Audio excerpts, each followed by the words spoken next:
An intelligent young man with a ready smile and gentle manner, Brian Anderson is somebody you instinctively trust.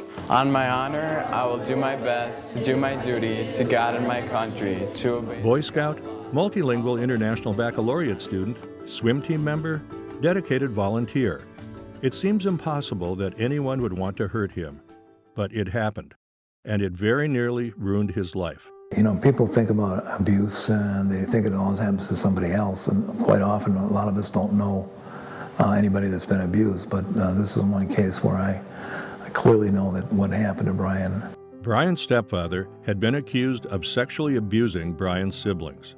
As Brian began to suspect something was wrong, the stepfather retaliated brutally, trying to intimidate him. It was really scary because living in that house, I mean, it's really weird because now that I'm not living there, I can see how corrupt and really bad it actually was, because before I saw it as this is normal. Then, trying to cover his own tracks, Brian's stepfather accused him of being the abuser.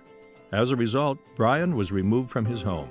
The reason my stepdad abused me was because he wanted me to confess to these things that I had never done. I was scared and I didn't know what to do. And so what my mom did was she took me to a psychologist because she thought that there was something really wrong with me. And then when I knew I was like safe and I didn't have to worry about him, I told her the truth. As Brian's world unraveled, adults who had known him and cared about him for years stepped in. The staff at the clinic where his mother worked and he volunteered became his safety net. The clinic, when we found out this was going on, was more than willing to help the family. Our interpreter services office is like a family, and so they rallied around Brian.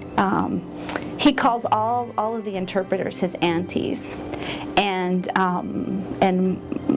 everyone from the top down knew that this was happening and wanted to find ways that they could support him.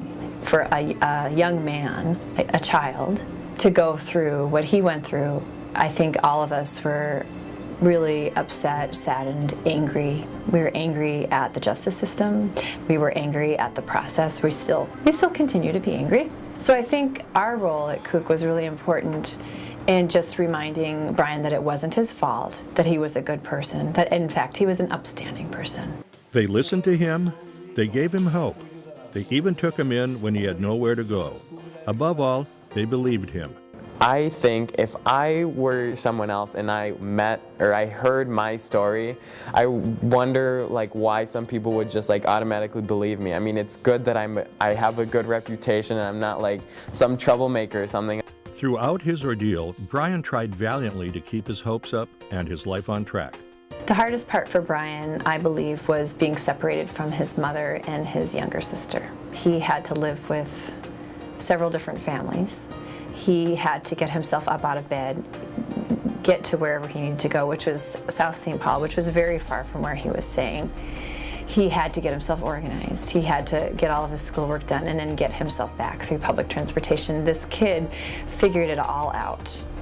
And he, kept going to school, kept working as hard as he could, kept engaging in extracurricular activities, and generally kept very positive. And then, finally, Brian's name was cleared and he got to go home. Home is really nice. Brian has come a long way in his short life, and nobody doubts that he will go far in the future.